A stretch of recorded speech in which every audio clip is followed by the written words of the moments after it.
Então, pessoal, queria agradecer, boa tarde a todos aqui. Boa tarde.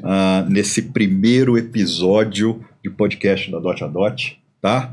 Meu nome é Guilherme Aroeira, eu sou diretor comercial da Dot a Dot, vou ser o host aqui hoje desse incrível podcast aqui, onde vamos discutir um tema do futuro bem relevante aqui na tecnologia, que é como a estrutura de cloud pode sustentar o crescimento da inteligência artificial, tá?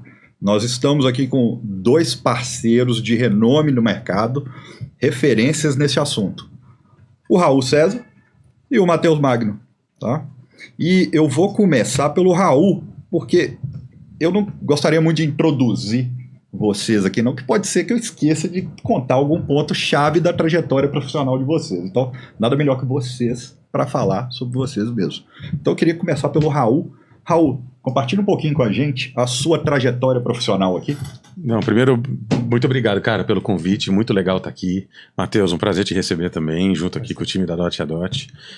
Eu sou responsável por produtos e soluções na Zadara, que é um grande fabricante de tecnologia israelense, com sede nos Estados Unidos. O que ela faz, basicamente, é atender grandes data centers e grandes telcos, fornecendo toda a camada de hardware e toda a camada de software que esses caras estavam comprando de diferentes vendors para montar a sua própria oferta de cloud, como um hyperscale de mercado. Eu venho do telecom, então a minha escola profissional foi a antiga GVT, uma excelente escola profissional. Todos os colaboradores e ex-GVTs que eu converso sempre falaram muito bem da cultura da empresa e de todo o avanço que a carreira teve por causa do portfólio da GVT. E também tombei do telecom para cloud, na época ainda hosting, montando infraestrutura, sendo responsável de produto por essas operações. E a gente acaba se especializando com certificações de diversos fabricantes diferentes, compreendendo de diferentes tecnologias diferentes. E hoje, na posição de evangelista da Zadara, indo em várias regiões do Brasil, mostrando as novidades da tecnologia e do formato, a gente acaba fazendo bons amigos, como o Guilherme da Dot a Dot. Até que a gente recebe um convite para participar de um podcast, entendeu, Matheus? Então, aqui estamos, cara. Aqui estamos. E, Matheus, conte um pouquinho para nós da sua experiência, trajetória profissional. Eu não sei se todo mundo sabe, mas o Matheus e eu já trabalhamos juntos no passado, não tão distante, né, numa empresa de telecom. Então, fala um pouquinho de você, Matheus, para a gente. Exatamente. Minha carreira foi de desenvolvedor a CEO de empresa e dono de negócio, né?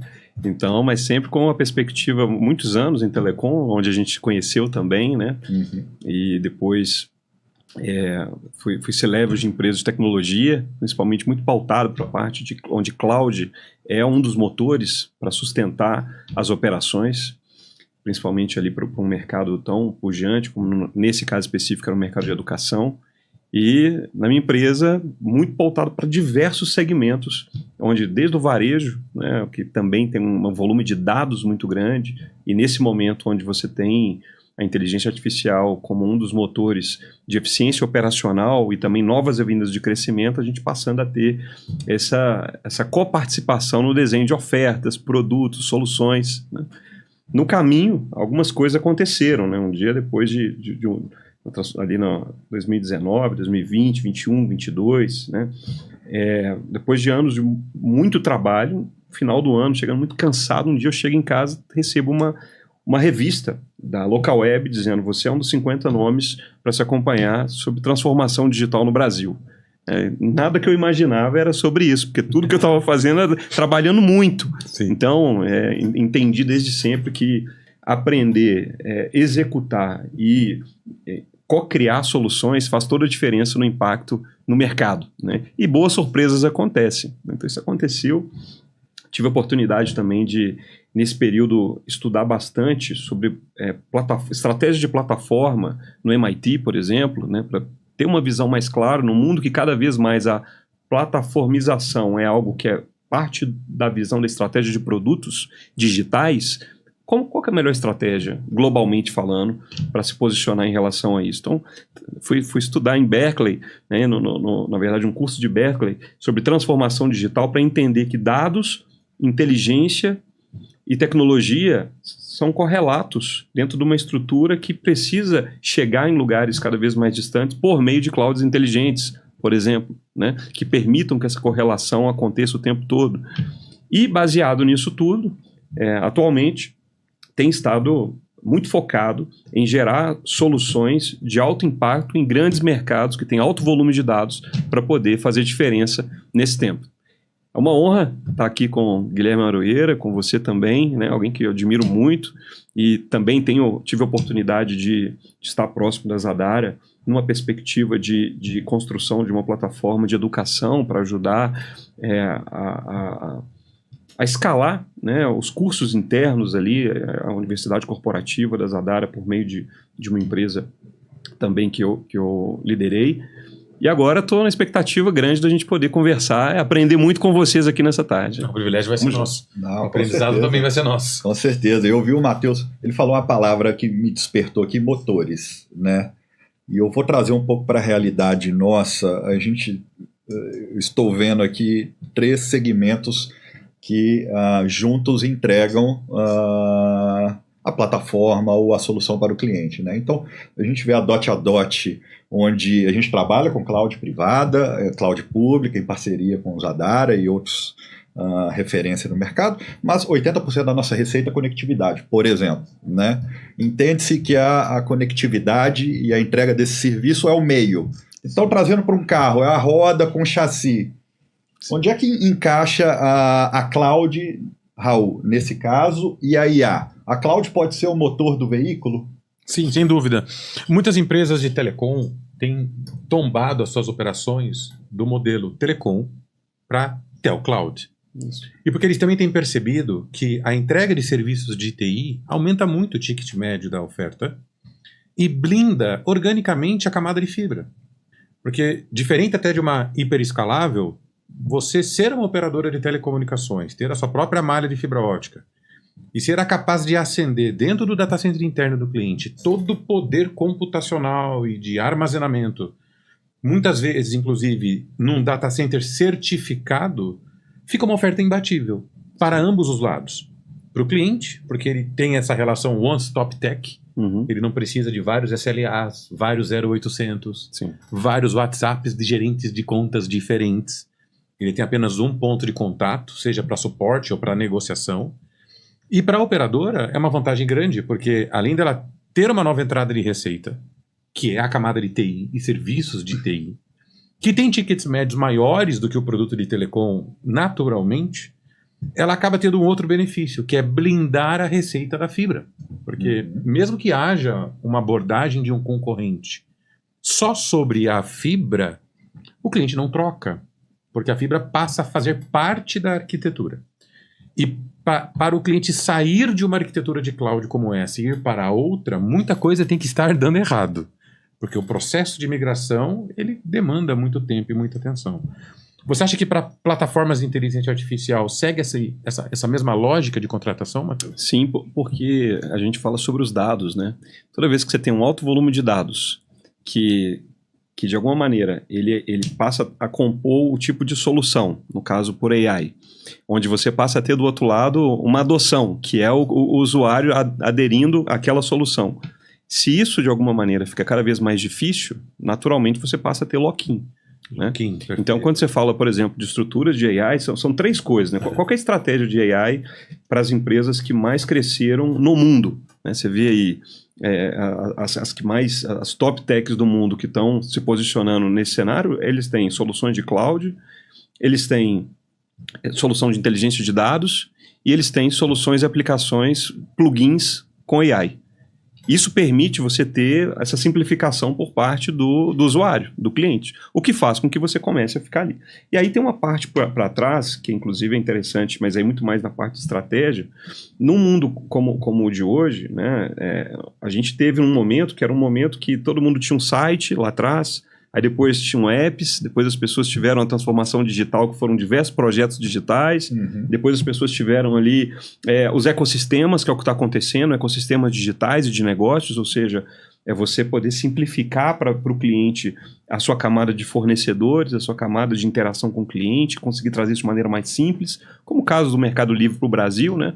Você hoje entra lá e você tem o e-commerce, mas de forma prática você consegue também agora ter entretenimento. E aí você começa, tudo isso roda. Banco? né? Banco, né? Que exatamente, que eles têm as aplicações de pagamento. Aí você olha isso, por exemplo, em outras operações. Então, tudo isso, quando a gente vê que são 3 grandes pontos, assim, né? Um ponto que é a centralidade dos dados, que diz respeito a como os usuários eles estão interfaceando nas plataformas, né? O outro ponto que é o que traz uma simplicidade para que eles possam continuar ali, que é o seu modelo de lock-in. Quanto mais simples for, mais eu fico, né? Quanto mais complexo ficar, mais talvez eu tenha que repensar. Então, é isso, né? E o outro lado que é você ter a interface entre tudo isso acontecendo simultaneamente, né? Então eu vejo que esse é o caminho que a gente tem percebido que mais tem levado as empresas para esse local, né? Você vê, por exemplo, você está falando de telecom. Eu tive num projeto de uma empresa de telecom brasileira, né, uma das poucas brasileiras que a gente tem, que o projeto era como ajudar essa empresa a não precisar exatamente de fibra para poder chegar em locais mais distantes. Então, toda telecom, em teoria, ela faz um estudo, aquele estudo tem 5 anos, né, ou 10 anos, e aí você faz ali um business plan, e aquele business plan diz respeito à sua capacidade de investimento, volumetria, market share, cenário competitivo, receita, e como que você consegue fazer o crescimento. Só que isso, quando você fala em velocidade para novos negócios, passa a ser um problema, porque você precisa de CAPEX para tudo, né? O outro lado é você conseguir levar soluções digitais para a ponta, que à medida que aquele usuário, aquele cliente usa aquelas soluções digitais, ele já deixa uma receita, porque ele está contratando aquilo, que viabiliza uma entrada com um CAPEX agora pago pelo cliente. E isso também é feito e sustentado por soluções de cloud. Porque as soluções digitais, elas não exatamente precisam de ter uma telecom... Ela tem uma área de cobertura, né? Exatamente, ela já tem a sua geográfica, né? Exatamente isso. Então, a gente tem visto que nesse contexto tem uma mudança na maneira dos negócios se posicionarem, principalmente num contexto, quando a gente olha no Brasil, que competitividade e relevância tem sido uma grande interrogação. Né? Você olha aí, o Serasa Experian está dizendo que a cada 4 minutos que passa, uma empresa pede recuperação judicial no Brasil. Né? Quando você vê a perspectiva da atenção, todas as pessoas estão cada vez mais conectadas. Você falou hiperconectividade. Cada vez as pessoas estão mais conectadas. Quer dizer que mais soluções digitais vão estar disponíveis. E cada vez mais essas soluções, para que você possa ter as pessoas ali interessadas, você vai precisar de ter dados para poder entregar hiperpersonalização. E aí entram motores de inteligência artificial para poder suportar isso. Então você vê como que essa correlação ela passa a ser uma coisa quase que... É isso, interdependência. Né? Exatamente. Exato. É isso. Eu estava tocando num ponto, a gente olhando o Brasil agora em área geográfica e tudo mais, e as operadoras capital intensivo para levar a conectividade para o usuário final para ter acesso a tudo isso. Sim. Tá? E eu estava conversando isso com um amigo em outro momento, né? O tanto que agora essa tecnologia de satélite pode vir a calhar nesse momento. E principalmente até no Brasil. Você vê o Amazonas lá, o market share satelital lá é absurdamente alto, né? E aí, a gente fez até um brainstorm. Por quê? Essas aplicações de IA ou qualquer recurso, assistir um Netflix ou qualquer outro recurso que está na nuvem ou está em um data center requer baixa latência para o usuário poder ter a navegação boa, a satisfação do usuário, né? Como é que o satélite vem a mudar isso? A gente começou a estressar o bate-papo a ponto do satélite poder mudar até a localização geográfica dos data centers. Eu ia falar isso agora. Porque agora esse satélite baixa a latência, 25 milissegundos, né, de subida e descida. O data center pode ser que não mais precise ficar numa área metropolitana caríssima como São Paulo. Ele pode ficar no Panamá, onde a energia elétrica é mais barata. Sim, ou mais próximo do usuário, no conceito de fog cloud ou edge cloud. Exatamente. Então, assim, a gente começou a estressar nesse momento, tanto que o satélite entrando no mercado pode mudar até a posição geográfica do data center. Sim, pode. Né? Mas continua tendo essa mesma codependência. Continua. Você entende? Continua. A Exato. questão do data center anda de mãos dadas com a conectividade, só que agora ela é satelital. Mas a empresa que dominar ambas as tecnologias consegue ter uma relação de dependência do cliente muito maior. É como se fosse uma conexão umbilical com o cliente. Sem dúvida. Porque todas as questões que ele precisa, do armazenamento ao processamento, à comunicação, se ele conseguir encontrar num cara só, É como se você vendesse dias de 40 horas, né? Fica mais fácil de fazer gestão de contratos, né? É isso. A gente tem visto uma transição que são ecossistemas de negócios e digitais, né? Que é isso que você está falando. Então, para o cliente tem que ser simples. Isso. A estratégia para você pode ser de um ecossistema. Então, você tem uma parte da solução e você vai conectando outras soluções para deixar tudo mais simples para o cliente. Se a gente olhar tudo que tem acontecido em termos de escala de soluções digitais nesse tempo, diz respeito a ser mais simples, ser mais próximo, ser mais rentável, ser mais fácil de usar. Então, você precisa de muito pouco para poder... Então, as empresas tendem agora a cada vez mais olhar uma maneira de simplificar para o cliente. Então é isso, né? O que ele vai pensar? Ele vai pensar no negócio dele, foco no negócio dele. A infraestrutura, você já pensa uma maneira mais inteligente de fazer. Sim. E aí entra outra camada, que se você simplificou isso, fica a camada agora de experiência e de confiança, né? Que é um outro caminho que eu vejo também. Cada vez mais, quem dominar a estratégia de ecossistemas vai passar a ser um Trusted Advisor. Tem um lugar no mercado que é você ser um excelente profissional de vendas, ou uma empresa boa de vendas e relacionamento. Outra coisa é você ser Trusted Advisor, ou seja, uma pessoa de confiança que aconselha. Esse lugar, ele é quase imbatível, né? Porque Esse lugar não vende nada. Exatamente. É o cliente que compra exatamente dele isso. Exatamente isso. Esse lugar é o lugar onde não existem as barreiras, né? Existe por isso a trust, né? Existe a confiança. Então, a confiança gera pontes, né?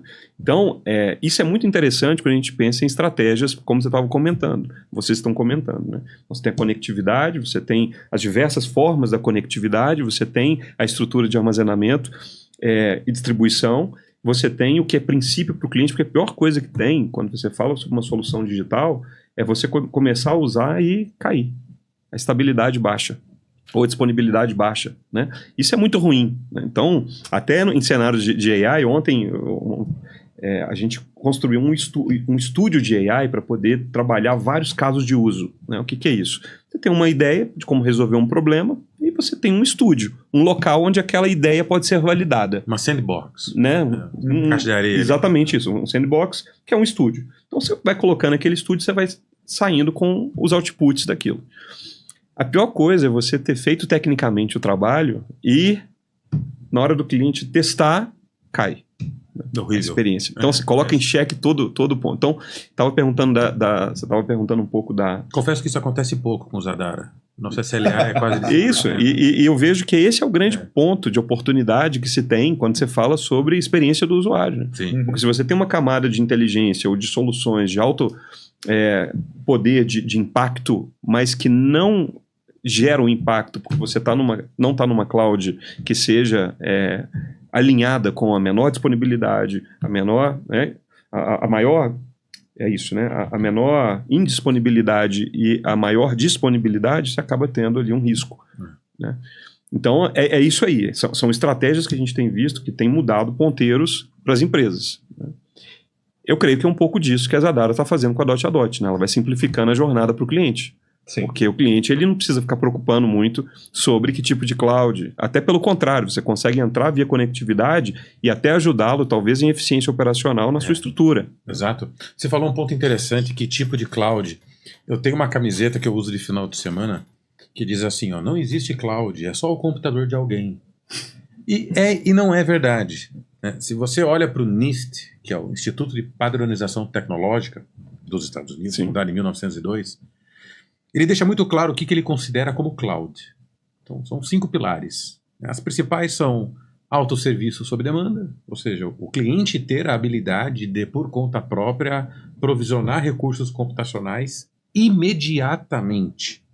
Ou seja, ele não pode depender de um provisionamento físico do operador de data center, tampouco aguardar uma eventual aquisição de equipamento por parte dele para atender aquela demanda, ou qualquer tipo de setup de background. Ele tem que ter a sensação de que ele está numa arquitetura de escalabilidade infinita. Que se ele quiser dobrar agora, ele dobra agora. E a maioria das ofertas nacionais que se comunicam como cloud não o são. São arquiteturas de hosting. Onde você tem, na verdade, uma arquitetura de servidores tradicional, um virtualizador de mercado tradicional, uma plataforma de orquestração, muitas vezes open source, mas se você não consegue dar essas 5 pilares do NIST para a experiência do usuário. Então, um eventual upgrade é um chamado. Um eventual upgrade é um aditivo contratual. Sim. Sabe? A questão da indisponibilidade, o SLA, é menor. Sim. No teu ponto de vista, para uma plataforma de inteligência artificial conseguir entregar todo o desempenho, toda a perspectiva que o usuário final tem, olhar para essa camada de infraestrutura, aonde essa plataforma vai estar hospedada. Sim. Se numa arquitetura tradicional de hosting, ou se numa arquitetura que atenda a essas compliances de cloud. Faz sentido esse tipo de avaliação? Totalmente, porque no final a gente está falando sobre flexibilidade. Isso. Você está falando, né? E você está falando também sobre uma parte de você conseguir ter confiança no que diz respeito à sua aplicação estar disponível. Ou não. Estável. Estável e disponível, né? Estabilidade.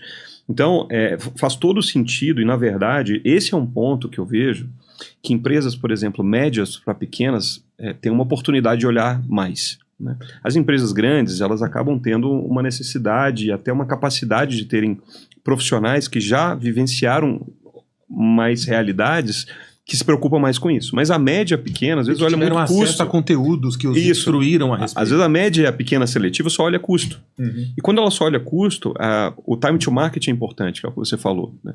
Se eu estou numa estrutura de hosting, não de cloud, e se eu estou numa estrutura que ela não é simples o suficiente para eu poder aumentar as minhas capacidades a partir do que eu quero fazer, eu estou perdendo tempo, timing. E eu posso estar tirando de mim a oportunidade de poder dar agilidade para o nosso time. O que impacta no user experience diretamente. Completamente. E leva à reputação da marca. Exatamente isso. E gera mais receita mais rápido.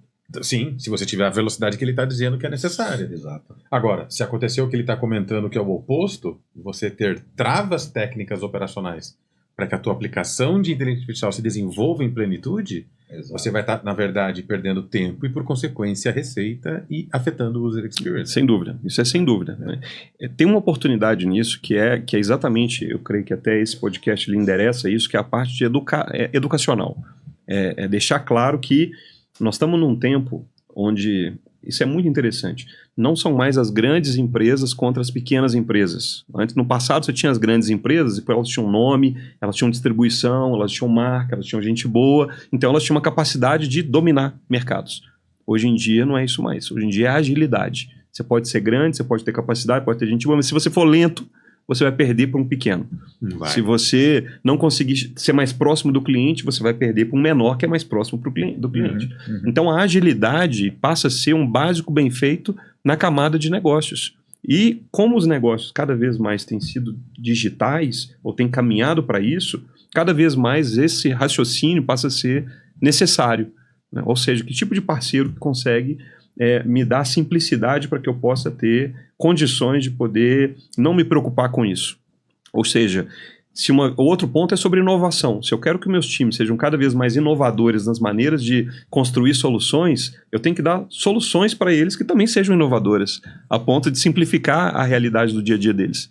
Então, pontos como esses eu vejo que é o que a gente está vivendo. Né? Tem um contexto acontecendo para os gestores, e isso é muito importante, e todos nós estamos passando por isso, que são os upgrades nas skills que a gente está tendo que ter, ou seja, o jeito de pensar o que eu fazia tem que estar mais modernizado, então tem que dar um upgrade nas minhas skills. E você tem ali as cross skills, ou reskilling, que são novas skills que eu não tinha e agora eu tenho que saber. Então, quando a gente fala sobre um mundo cada vez mais digital, que está cada vez mais dependente de soluções que precisam ser estáveis, né? E a disponibilidade é alta, com uma capacidade de agilidade rápida dentro das soluções, uma interação cada vez mais simples. Quando a gente fala sobre isso, o gestor precisa ter essa mentalidade. Né? E em muitos momentos a gente via gestores de médias empresas, ou às vezes pequenas seletivas, reativos. Ou seja, se me pedem, eu faço. Se der um problema, é o fornecedor. Ou seja, sempre olhando para a cadeia e menos olhando para a experiência do cliente. Então, quando você olha para a experiência do cliente dentro de uma perspectiva dessa, você já precisa estar contando com uma estrutura de parceiros que enderecem esse diferencial competitivo. Né? Então, esses pontos são importantes. E às vezes é o cliente interno também. Sim. Na tua fala, eu lembrei de uma experiência que eu tive uma vez, há uns 4, 5 anos atrás. eu trabalhava em outra empresa, a gente estava atendendo um grupo de comunicações lá no Paraná.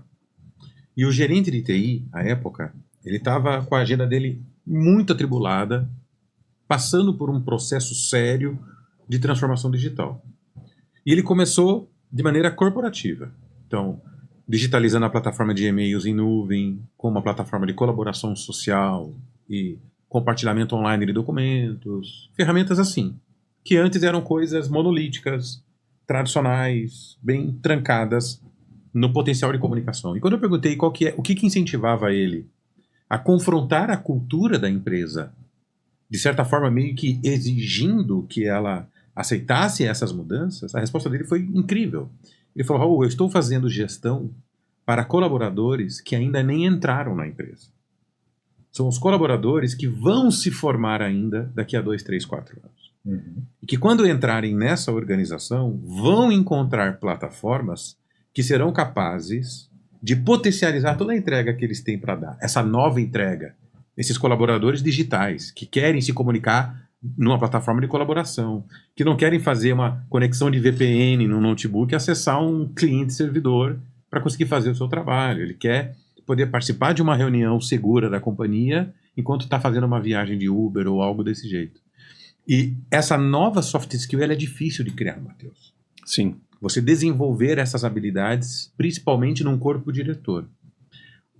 O que você encontra de dificuldades culturais no mercado referente à inteligência artificial?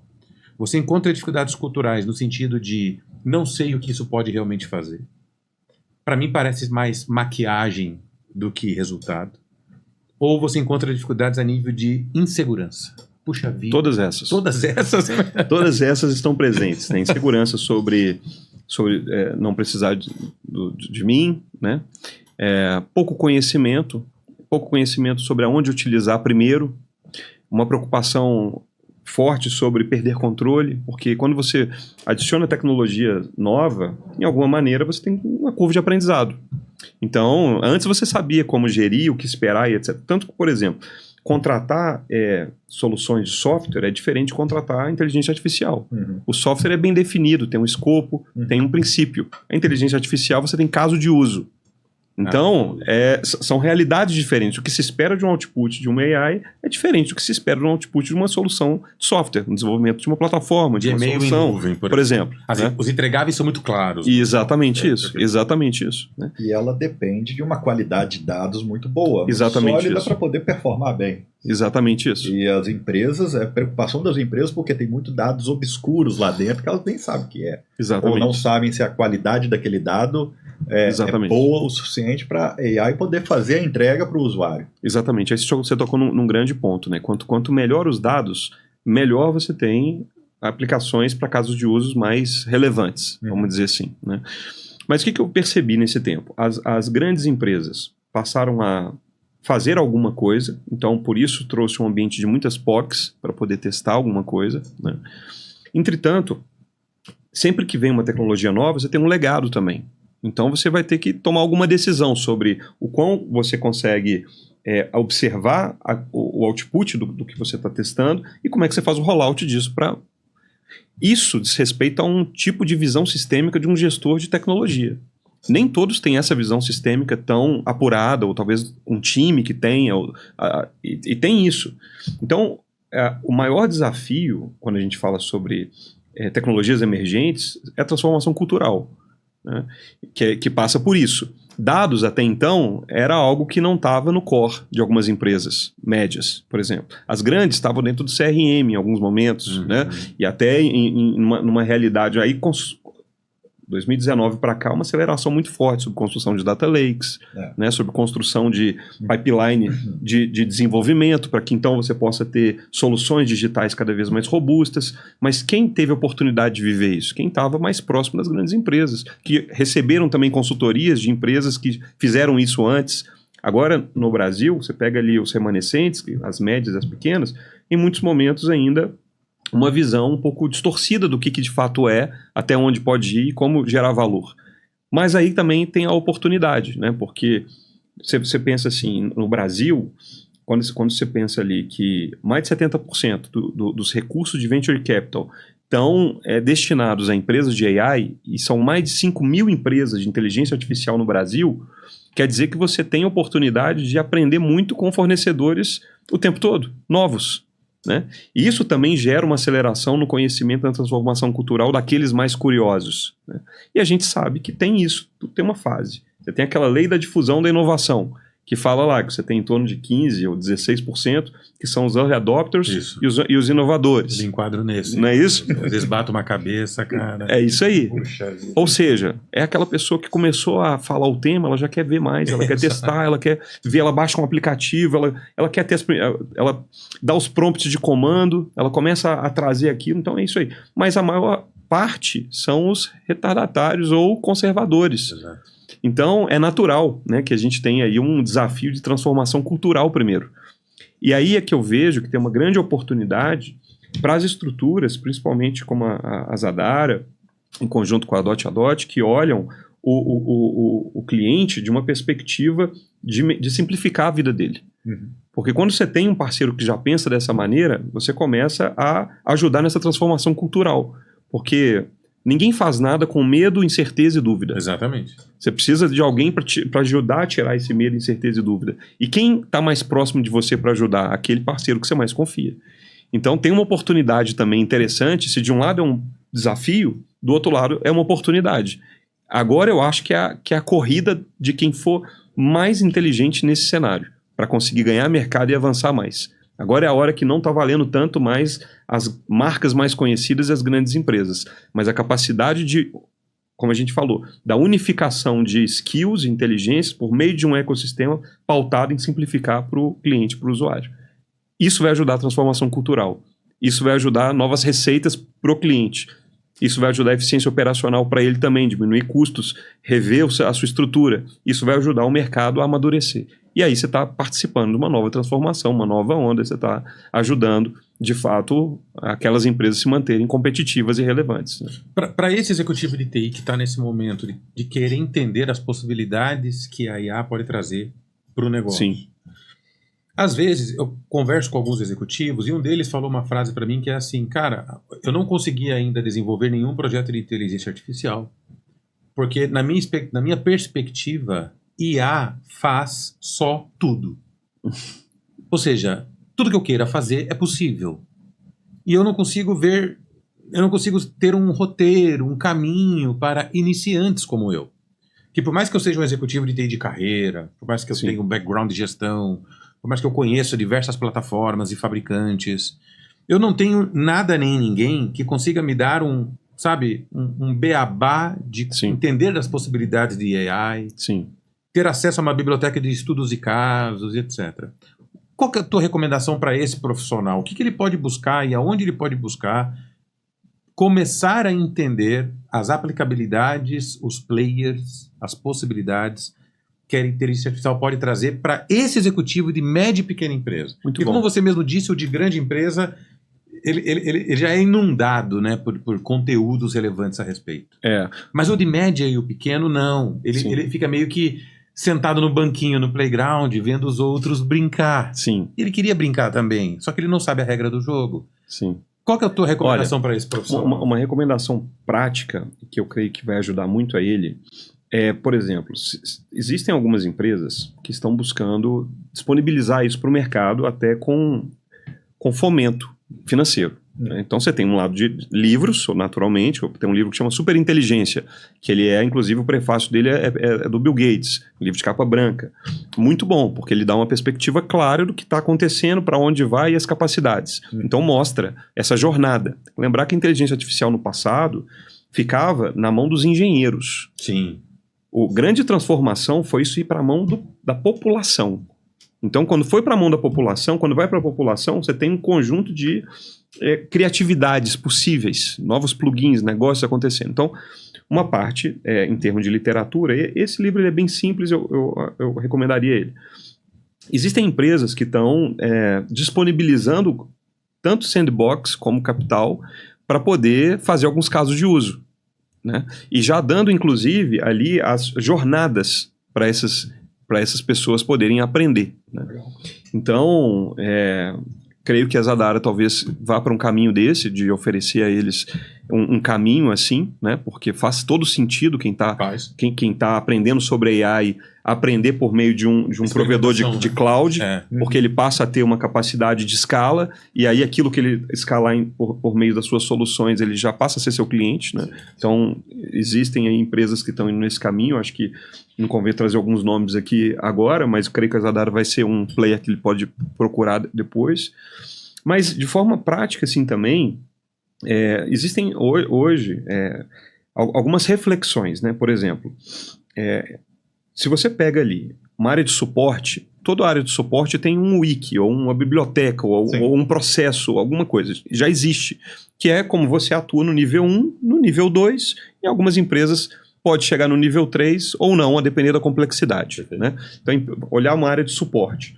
Tudo aquilo que é um processo padrão bem definido, que é uma base de dados, quando você traz isso para um banco, e ele pode ser treinado, você não precisa de uma pessoa mais para abrir o chamado. A AI pode receber esse chamado e já pode informar aquele usuário exatamente o que ele precisa fazer. Isso traz uma diminuição de custo. Eu fiz uma análise em algumas empresas, alguns clientes, e percebi que em média 30% de tudo que é nível 1 poderia ser utilizado no AI.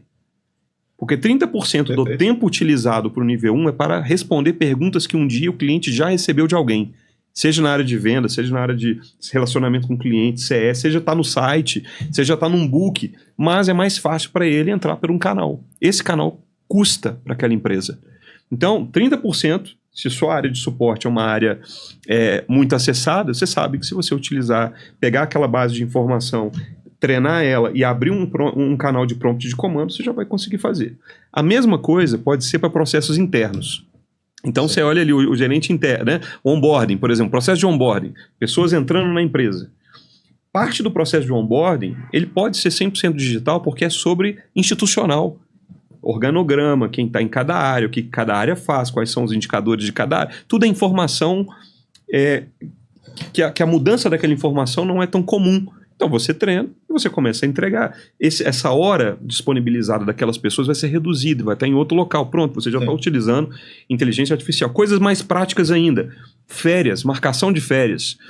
Todo mundo que trabalha de alguma maneira, tem um contrato, vai querer marcar férias. Marcação de férias é um processo bem definido e é sistêmico. Você precisa de ter pelo menos 12 meses e você tem um procedimento de aprovação. É um processo que você também diminui a necessidade de utilização de pessoas, de aprovações nesse processo. Você já leva esse cenário. Outro ponto, viagens, né? Então, se você faz viagens, você tem que prestar conta das suas viagens pelas suas notas fiscais, você já poderia tirar a fotografia, mandar direto para a AI, que ele já sabe quem é você e já consegue trazer para você. Parte do seu centro de custos, se está dentro das políticas da companhia para aquele centro. Exatamente. Então, tudo isso que até então era um PowerPoint de uma política que você olhava e que alguém tinha que te explicar, para um gerente de TI nesse cenário, ele pode partir daí. Qual que é o mais simples? Qual que é o mais básico? E agora ele passa a ter uma devolutiva. Qual conta ele faria? Se é 30%, eu tenho lá cada pessoa custando X mil reais de salário, 30% de economia em cima disso, a minha área está disponibilizando para a empresa, se esse caso de uso ficar de pé, X% de budget, que eu gostaria de investir em aumento da minha cloud para novos produtos digitais, aumento da minha conectividade para eu poder ter novas filiais, aumento da minha capacidade de banda para que eu possa ter uma experiência melhor de utilização interna, enfim. Então, começar do básico, né? Tem um site, para quem estiver nos ouvindo e que estiver ainda nesse estágio muito inicial, que chama Tem uma AI para isso. Então você entra lá... Por que eu não pensei nesse domínio antes? Tem uma AI para isso. Então você vai chegar lá nesse site e você vai colocar o seu problema. E ele vai dar para você as AIs, quais são as gratuitas, quais têm algum custo, etc. E dali você já tem agora um processo de aprendizado com plugins prontos. Alguém organizou isso para você, né? Então, é isso, né? Se for mais acadêmico, tem esses caminhos. Hoje eu tenho visto também, obviamente, empresas cada vez mais...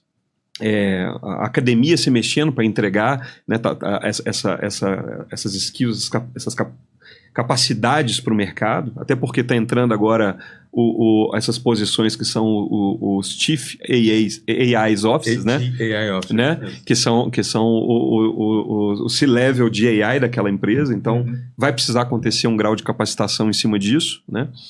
Mas o mais simples é isso, né? Uma leitura desse livro, entrar lá no site e colocar o problema, entender claramente quais são os pontos que são simples de iniciar um caso de uso e, a partir disso, fazer uma conta para ver aquilo que gera eficiência operacional.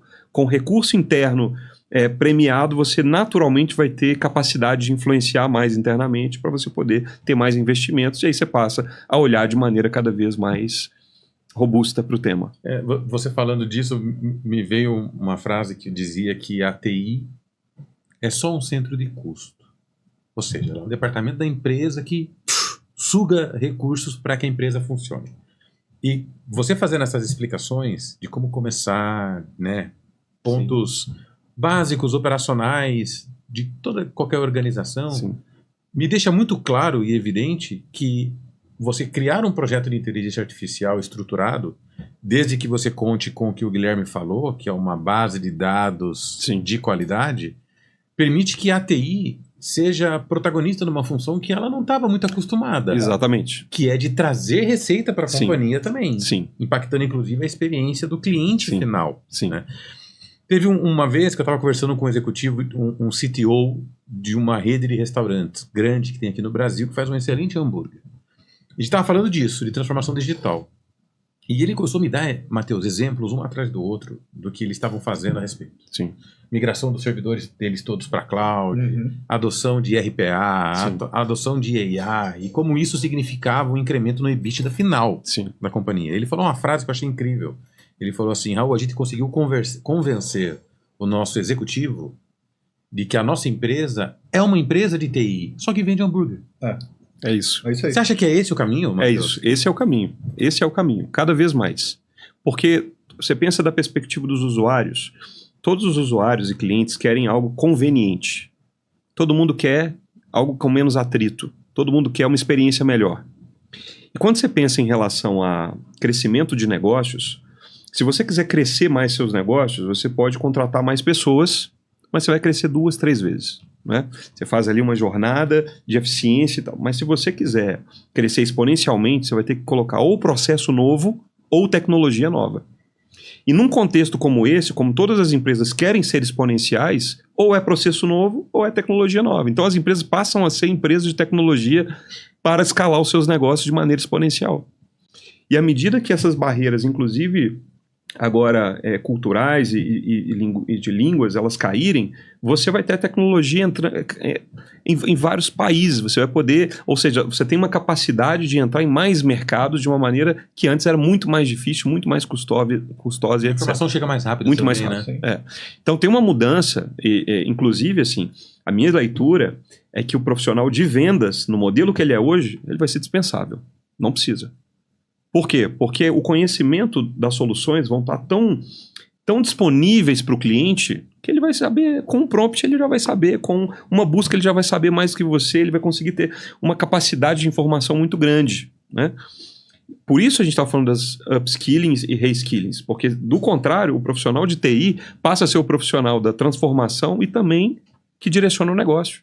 Porque ele tem os dados, ele tem a capacidade de construir a melhor orquestração de sistemas e ferramentas, ele tem a capacidade de poder olhar a infraestrutura, ele tem a capacidade de poder conectar isso com as estratégias de negócios, e ele começa a ver os processos de maneira mais simples e vai automatizando ou remodelando eles, permitindo com que seja mais simples para o cliente.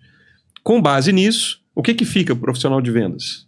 O que fica para ele? Não fica mais, porque se a experiência digital for muito melhor do que a experiência física, as pessoas vão preferir poucos cliques, alta resolução. Os dados permitem isso. Hiperpersonalização é por meio de dados muito bons. Isso. Se você tem bons dados, você sabe exatamente o horário que você vai falar, com qual canal você vai falar. Quem tem essa informação hoje mais próxima? Isso está dentro da TI. Ainda dentro da TI, da perspectiva das áreas de dados e infraestrutura. E aí um pouco na área de negócios e CRM. Daqui a pouco isso tudo passa a ser core do TI. E aí a partir disso o TI passa a ser um grande acelerador de estratégias e crescimento dos negócios. Então, isso já é uma realidade, se você olhar globalmente. As grandes empresas no mundo já estão operando cada vez mais, simplificando para o usuário. Poucos cliques, informação direta, é um prompt de comando, cada vez isso acontece mais.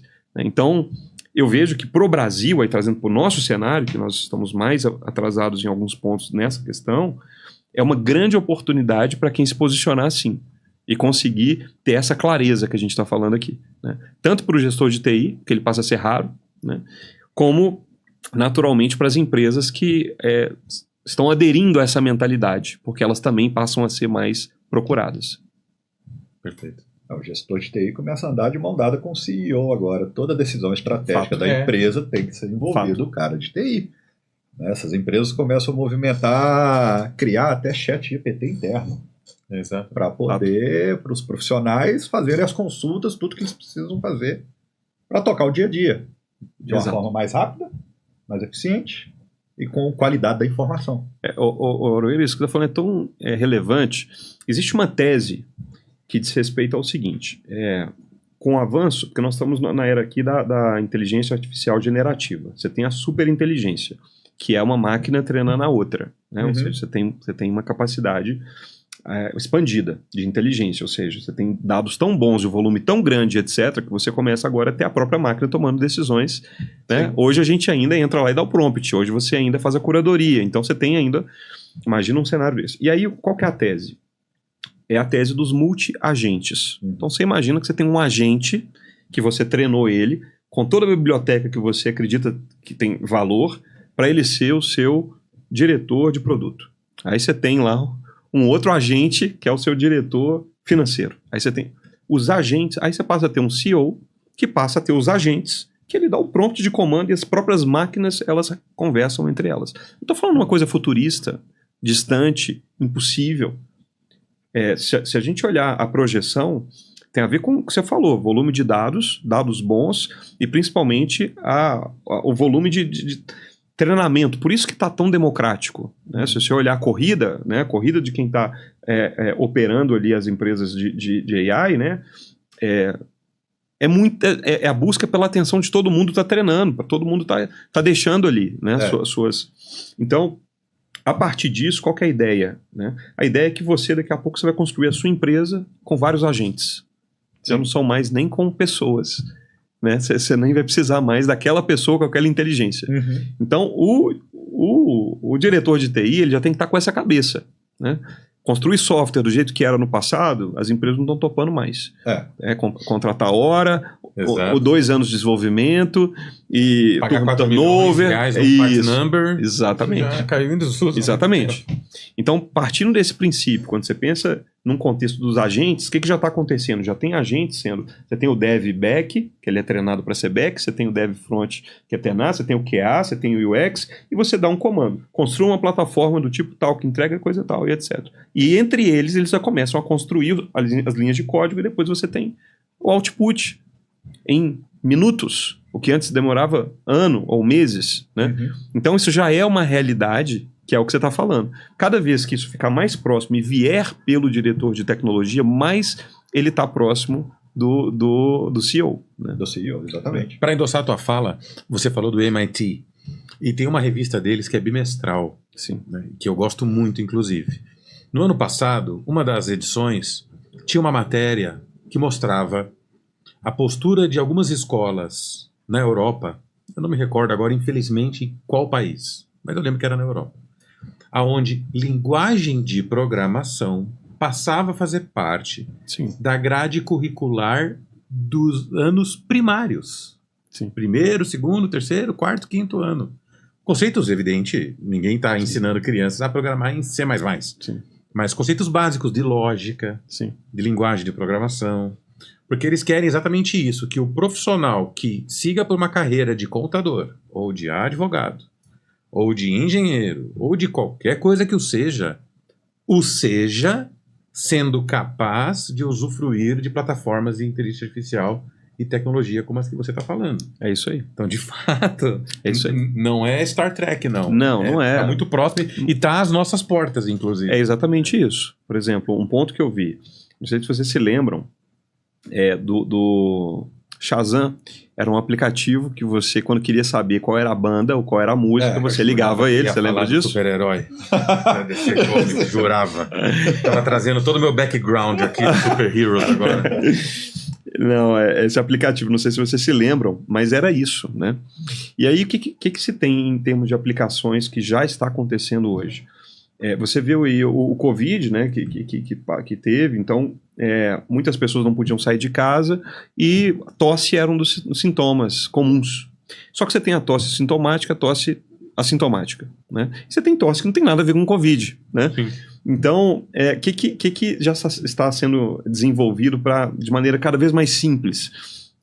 Você mandaria o seu áudio com a sua tosse, ele olharia a sua tosse numa aplicação como o Shazam e te daria um diagnóstico direto dizendo tosse assintomática, não assintomática, né? Você pode vir ao consultório, você não precisa vir. Uhum. Então são realidades que isso não está distante, isso já é uma realidade. Se você colocar aí hoje num buscador e procurar, você já vai ver esses cases acontecendo, por exemplo. Outra coisa, carro, no passado falava que mecânico bom é que tinha ouvido bom, né? Não sei se vocês se lembram disso, mas durante muitos anos se falava isso. O problema é que o barulho sempre some quando você chega no mecânico. Exatamente isso. Aí, olha a situação, nesse mesmo contexto dessa estrutura, desse Shazam, você ligaria o carro, na hora que tivesse o barulho, ele te diria, né? O seu radiador tá com problema. Então você começa a ter um nível de simplificação na construção das soluções que cada vez mais vai ser mais natural as pessoas utilizarem AI no seu dia a dia para diversos pontos. Então o jeito de tomar decisões, o jeito de consumir informação, o jeito de pensar negócios já mudou. Não é que vai mudar, já mudou. Aqueles que estão vendo isso primeiro estão conseguindo mais rapidamente buscar receitas que alguns não estão vendo. Os que demorarem um pouco mais vão pegar o remanescente disso e provavelmente vão até entrar no mercado, mas com margens talvez um pouco menores. Uhum. Então, esse é o contexto da transformação cultural que você falou agora há pouco e dentro da situação que a gente tem visto que tem mudado a dinâmica nesse tempo. E nós temos a oportunidade de poder participar disso. Exato. Esse é o grande ponto. Se você olhar tudo o que aconteceu em termos de desenvolvimento tecnológico no passado, era muito mais difícil. Hoje você vê uma dot a dot com uma camada de interface com o cliente muito mais simples do que muita telecom. Isso era impossível no passado. Muito mais simples que empresas multinacionais de grande porte, com budgets muito maiores. Não é isso? Né? Eu faço até um comparativo da experiência que a gente transmite para o nosso cliente com a Uber, por exemplo. Né? E a Dot denomina uma operadora digital. Sim. E a Uber é uma empresa de transporte que não é dona de nenhum veículo. Não paga um IPVA. Sim. Não paga um IPVA. E entrega uma capacidade de experiência muito boa para o usuário. Uma Airbnb que não é dona de nenhum imóvel. A Dot não é dona de nenhuma rede óptica de fibra. Exatamente. Mas eu entrego telecom. É exatamente isso. Você entrega telecom e você tem uma capacidade de dados muito forte. Exato. Porque você começa a entender matriz e filial, você começa a entender quem é o decisor, qual idade tem, o que mais prefere, você começa a entender upgrade e downgrade, você começa a entender capacidade de consumo, você começa a ter tanta informação mais rápida que daqui a pouco você coloca uma aplicação de AI ali, ele começa a conseguir contratar sem precisar até falar com alguém. Porque você já consegue entender que empresas desse tipo, nesse cenário, com esse tipo de crescimento, vai precisar de um link adicional. Então você já começa a dar para ele, olha, se você contratar esse link dessa maneira, então você começa a criar uma realidade de fidelização a favor do seu crescimento, porque é uma empresa mais digital, é uma plataforma. Isso. Né? Já mudou a dinâmica. É uma boutique ali. É isso aí. Exatamente. Né? É isso. E Raul, trazendo a AI para o negócio aí, eu vou entrar no tema de infraestrutura, inclusive, né? A gente fala de data lake aí, a massa de dados está crescendo mundialmente e exponencialmente, tá? A matriz energética dos data centers já consome 30% da energia no mundo. E a nível de cloud, porque isso vai consumir processamento e memória.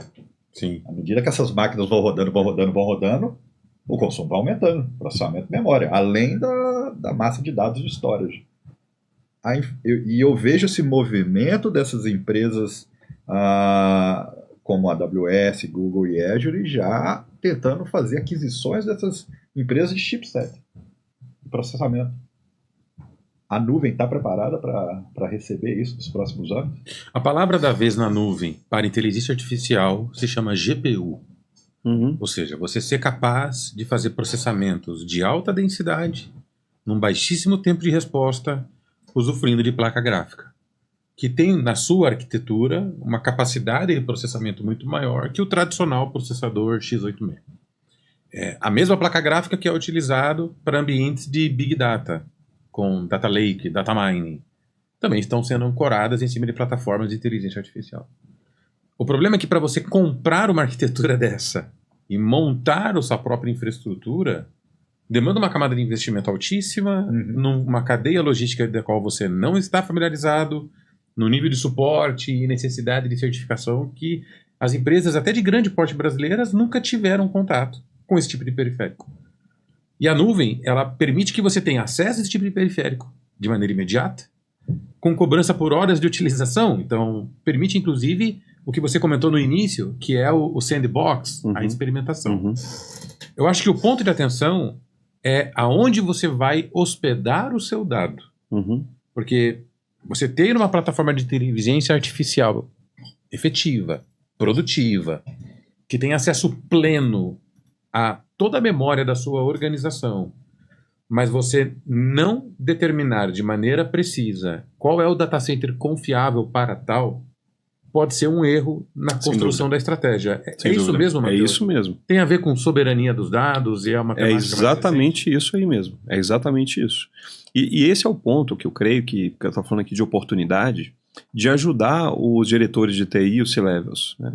Porque se você mostra para eles exatamente uma matriz do que está acontecendo com o mercado, quais são os pontos de atenção e dando para eles o como, a partir do que você entrega, você deixa ele mais tranquilo, naturalmente as camadas de negócios, as aplicações que vêm, as soluções digitais, elas passam a ser fluidas, porque já resolveu a parte base da infraestrutura. Né?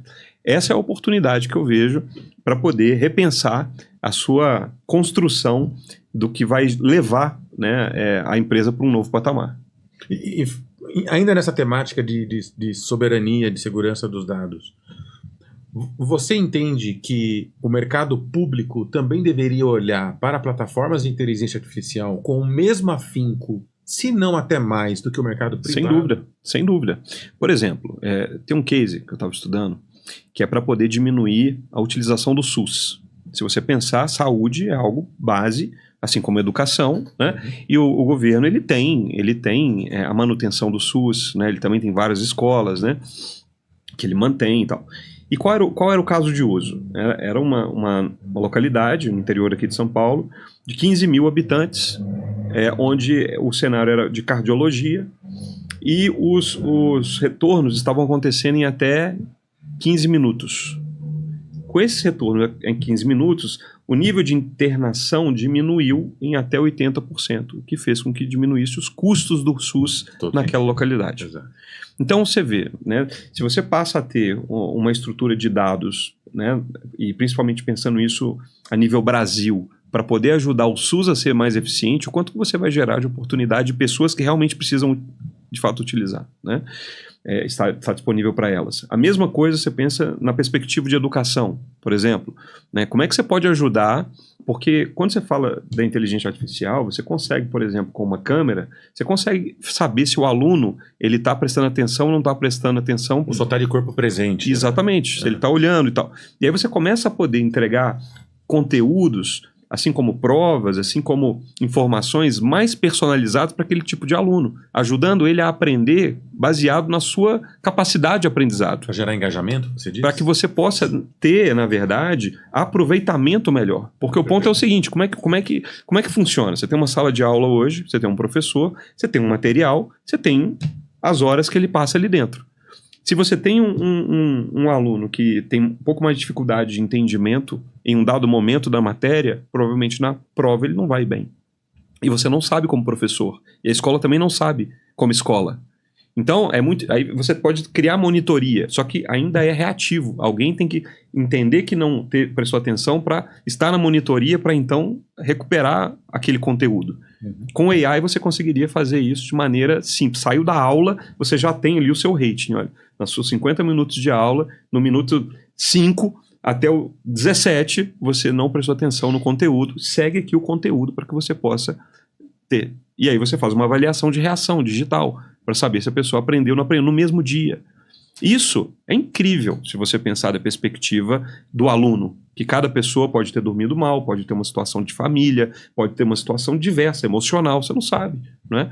Então a tecnologia poderia ajudar nesse ponto com AI, nesse contexto, fortemente, educação. E a parte de saúde também, eu comentei aqui um pouco, né? E aí você tem diversas outras aplicações, né? Então o governo, na minha leitura, é um grande laboratório, porque ele acaba tendo contatos com a população que pode ser cada vez mais otimizado, permitindo com que ele conheça mais a população que cuida, né? E mais eficiência para que os recursos possam ir para onde, de fato, endereçam a melhor estratégia deles. Perfeito. Muito bom. Muito bom. Legal. Eu também vi alguns cases do passado.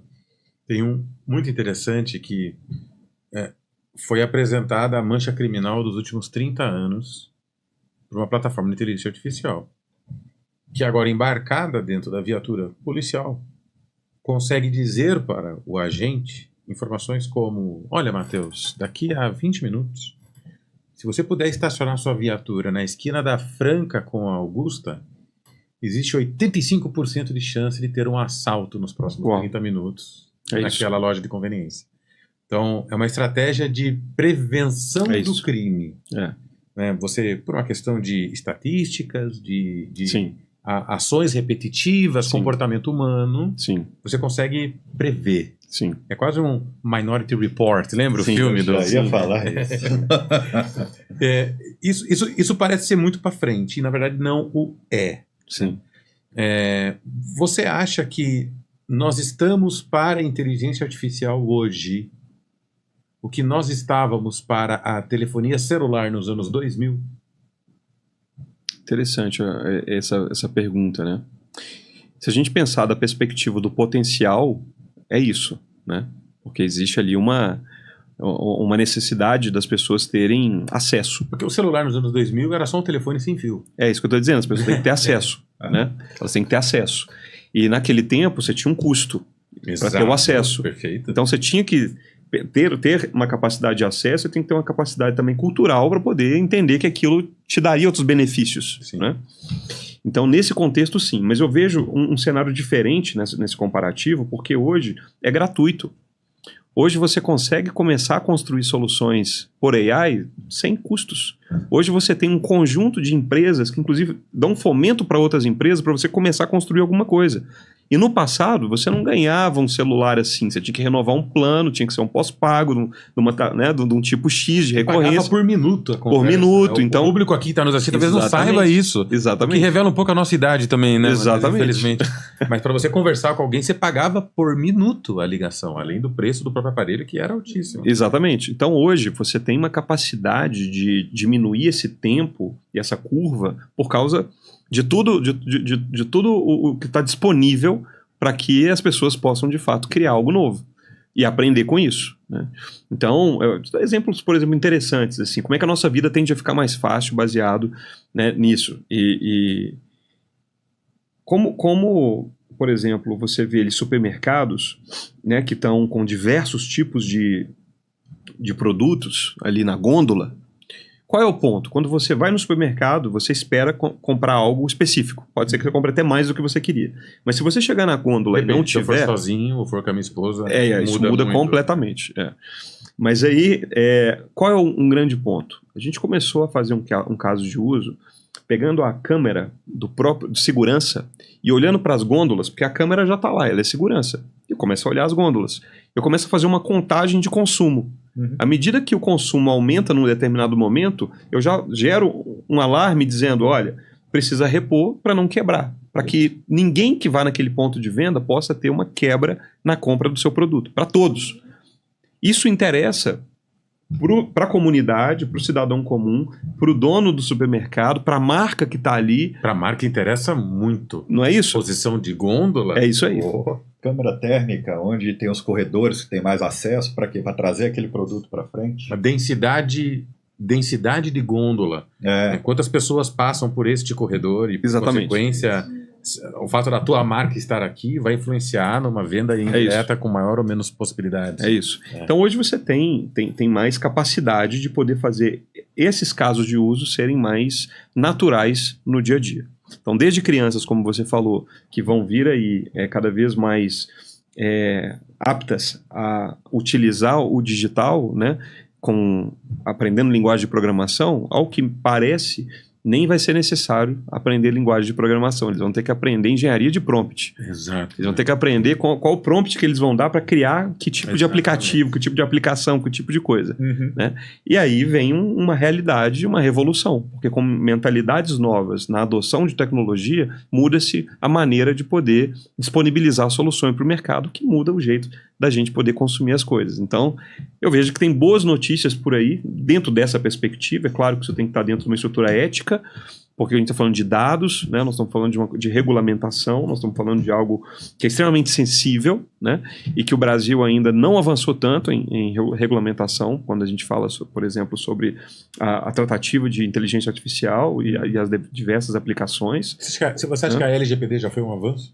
Caminhando é um avanço, sem sombra de dúvida, né? Mas quando você tem uma LGPD, por exemplo, e se você não tiver um volume de pessoas para poder fazer a auditoria, você tem a LGPD, mas você não tem condições de fazer uma aplicação. Então, no final, você até tem a política, mas você não tem como aplicar a política, porque você não tem gente para poder olhar a política. Placa dos 60 km por hora que acaba que ninguém respeita. É isso. Tá ali, então, é um avanço, vai acontecer. Eu creio que, principalmente, esse avanço digital vai suportar muito, muito, muito disso, né? Dessa aceleração.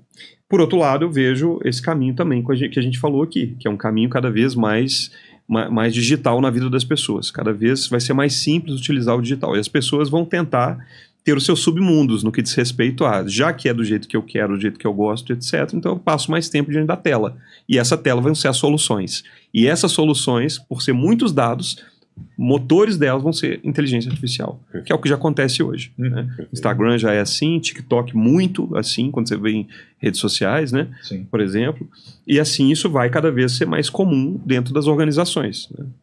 Uma resposta. Você falou de trato ético do dado.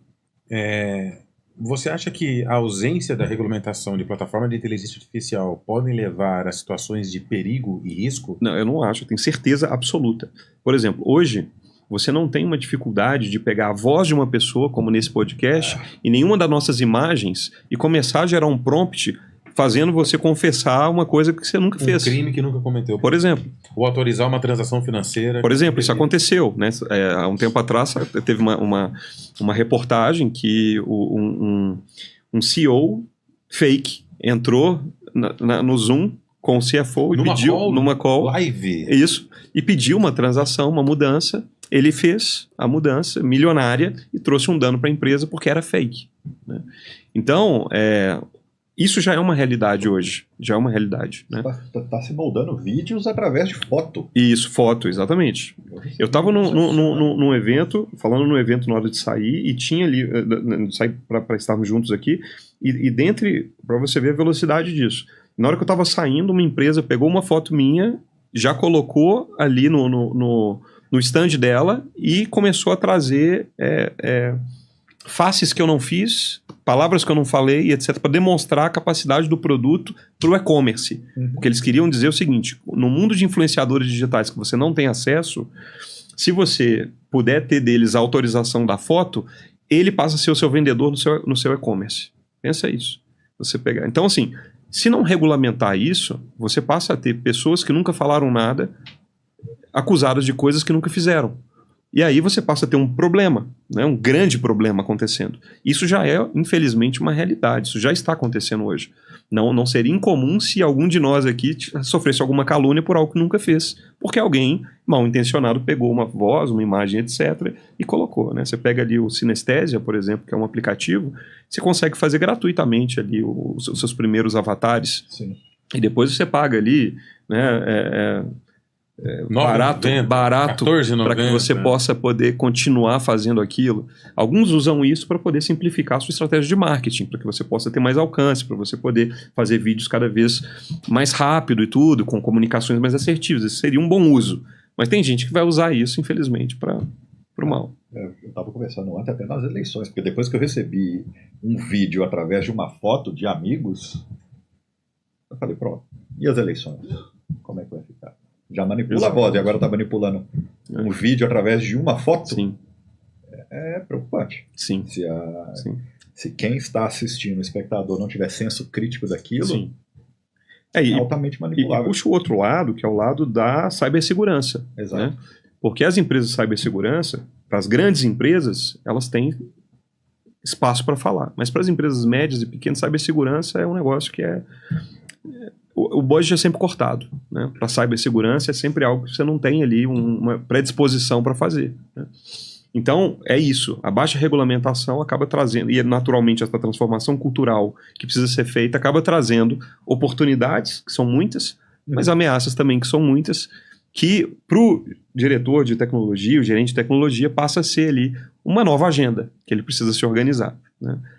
Sustentabilidade empresarial por meio de novos negócios e aplicações digitais, utilizando também AI, segurança de um outro lado, né? E coragem para poder aprender coisas novas e mudar o jeito de fazer como fazia até então. É esse aí o nosso... Matheus, pelo que você está falando, todo o conhecimento necessário está de graça na internet. É isso uma aí. questão de disposição em aprender. Sim. As boas práticas também. Olhar para a segurança É isso. e iniciar com projetos pequenos. É isso. Né? Seria uma ótima forma de começar. É isso aí. Quem não está acostumado. É isso aí. E quando a gente pensa em futuro, vou trazer aqui um exemplo do que eu imagino o futuro, né? Mas esse ano nós vimos notícias a respeito da instalação do primeiro Neuralink Sim. de Elon Musk num ser humano. E a explicação que ele deu do Neuralink eu achei metafórica e muito simples. Né? Você tem uma capacidade de processamento mental altíssima, você tem no dispositivo de TI uma capacidade de processamento altíssima, mas a comunicação entre os dois é um tubinho, é um canudo. Sim. Normalmente bits e bytes. 4 bytes por segundo. 4 bytes digitando. por segundo. O Neuralink transforma isso numa rodovia, Sim. né, uma imigrante, uma Anchieta da vida. Só que você passa a ter uma condição que daí sim a gente acha que é Star Trek, Sim. que é a simbiose, né, do orgânico com sim. o digital. Qual que é a sua opinião a respeito disso? Você acha que isso será uma realidade num futuro próximo ou no futuro distante? Não, são meras experimentações laboratoriais? Ou a gente realmente vai viver numa época que nem não vamos precisar sequer falar um com o outro mais? Eu acredito que isso vai acontecer. Isso vai chegar. Porque quem está por trás dessas frentes tem capacidade, tem dado suficiente, e cada vez vai ter mais, tem capacidade de distribuição elevada, global, não tem medo de falhar, não tem medo de fazer projetos que dão errado, não tem medo de tentar muitas vezes e dar errado, né? E principalmente porque o ser humano cada vez mais está buscando conveniência. Então, se você vender para o ser humano que ele não precisa trabalhar, não precisa se esforçar para trabalhar, porque a máquina vai fazer para ele vai ter ali um recurso, provavelmente vai ter uma parte dos seres humanos que vão querer aderir àquilo. E naturalmente uma coisa vai puxando a outra, porque você começa a ter um entendimento. Se a gente pensar que existe uma programação, nosso cérebro é programado para poder achar coisas certas, coisas erradas, ter interesse de coisas, desinteresse por coisas. Você tem isso. Se você tem uma capacidade de dados muito grande para poder ativar o seu interesse por mais tempo, você pode ser manipulado por um agente externo, que é uma máquina. Né? E não é isso que hoje muitas vezes acontece até com estruturas de AI. Tem gente que vai lá e acredita que aquela resposta que recebeu é a resposta final, porque o LLM ela tem uma estrutura matemática para poder ter uma... parece lógico, mas o conteúdo não está tão certo assim. Sim.